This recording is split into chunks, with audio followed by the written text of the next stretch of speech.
In that Gaza experience, and this is something that you've gotten a lot of media attention for because you actually interviewed Yahya Sinwar, who is the head of Hamas, and he was killed this year in 2024. You said you saw him walking down the street in Jabalia.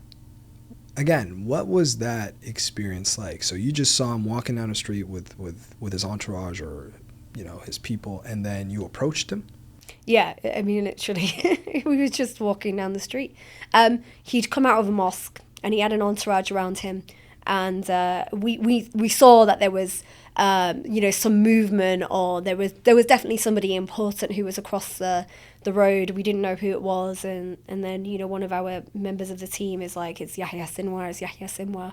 And so, I was with Lema Al-Aryan, who's the producer that I work with quite a lot. And she had, we were both there and we were like, we've got to go.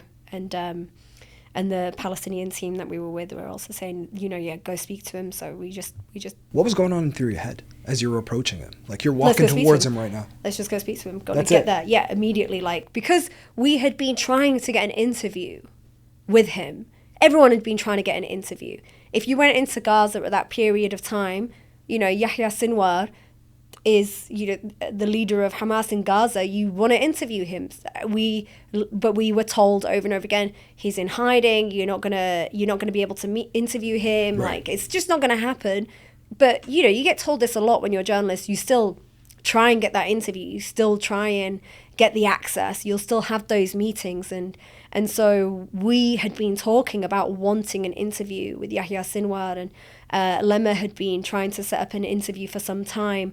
And so had already, put some groundwork in. So when we saw him, we were like, right, we no longer have to send in the emails or turn up for meetings to try and get this interview. We'll just go and ask him to his face. And it was, we've done it before. Whenever you see someone who is important to the report that you're doing, you'll go and try and doorstep them. That's what we call it, doorstepping. Sure. You run up and you stick a camera in their face. We knew that in But this that's not what you scenario, did. sticking a camera in his face was not the best idea. We wouldn't have been able to get close to him. There's no way. What'd The you fact say? that we didn't have a camera and we managed to approach him. Was it just like, hi, I'm Hind Hassan for Vice News. Yes, I'd like to interview absolutely you. that. Okay. We introduced ourselves and, we're from Vice and we really would love to do an interview with you. We think it's very important that we hear from you. And, he stood and he listened and he was very calm and he, I can't remember the specifics of what he said, but it was around, okay, talk to my team and we'll have a look into whether it's possible. And I said to him, well, I hope you're a man of your word. And I hope that you actually follow through and you're not just saying this to get, I hope that you follow through and you do genuinely consider this and, played that whole, honor that you often, you have to play a game sometimes. So, yeah. So I said, if you're a man of your word, I hope that you would actually consider it. And I think we had one more meeting with this team since then. I can't remember exactly. But we received a phone call afterwards and we were just told to be at a certain place at a certain time. Right. And we turned up and we were told originally that you could have a very short period of time with just a handful of questions, and we ended up having longer and we asked him more questions and he didn't at any point say, that's it, I've got to go. And one of the questions was, we also asked him about allegations of war crimes, yes. And he didn't shy away from it. He answered the and it's questions. in the interview. It's in what's It's aired. in the interview. You can see it, yeah. And then he got up and left. One of the most cited quotes that he gave you in that interview was him saying that Palestinians aren't going to be well-behaved victims. What'd you make of that comment? What'd you make of what he was telling you in that interview? He's always been quite a powerful orator, and he was saying that Palestinians are under occupation, and so therefore, if you are under occupation, you can't be expected to be a perfect victim.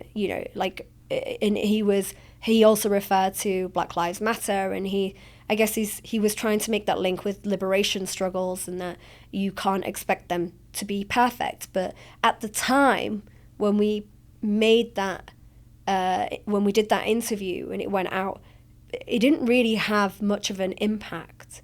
Those statements did not have an impact at the time that it went out. At the time it went out. At the time it went out in 2021, We released it a few days after we did the interview. Right. There wasn't really much of a response. I mean, people watched the interview, but nobody really, perhaps a few people picked up on that quote, but it wasn't really something that became Because after a October meme. 7th, it went viral, basically. Yes, completely. Yeah. That interview kind of just sat online. And, I think even compared to some of the reports that we did at Vice, got millions of views. Yeah. There'd be millions of views. The interview with Yahya Sinwar, I think it has, maybe like 100,000 or 150. It was a sit-alone. We published the a standalone interview 100K by itself. for Hind Hassan is not that big. For Yahya Sinwar, for his interview. Sure. It was an interview with a rare interview on camera, and it's still people watched the interview, and they and people responded to it, but it was after the bombardment of Gaza began. Suddenly, every day I was waking up, and Lemma was waking up, and we were being tagged in posts, and we were being tagged in these screenshots, and every day it was a different post, and it was getting millions and millions of views and retweets. And it was interesting how a statement that was made in 2021 suddenly became incredibly relevant. prominent after October the 7th. Also, the parallels that he was drawing to George Floyd and the Black Lives Matter movement in the U.S. Do you think he was basically trying to speak directly to a Western audience, or trying to relate to a Western audience? Of course, absolutely. He was trying to allow people to see the similarities in what he believed and what they believed, and he was saying that in Gaza it's a movement of emancipation and liberation, and in order for you to understand, I guess that's what a lot of politicians do, present ideas through a framework or vision that you can understand. We do it in film, we do it in documentaries. He absolutely knew what he was saying, and he knew that we were an American network. I mean, he knew who we were. He knew what Vice News was, and he knew what the audience was, and the fact that I was asking questions in English and that they were being translated into Arabic, so he knew who he was talking to.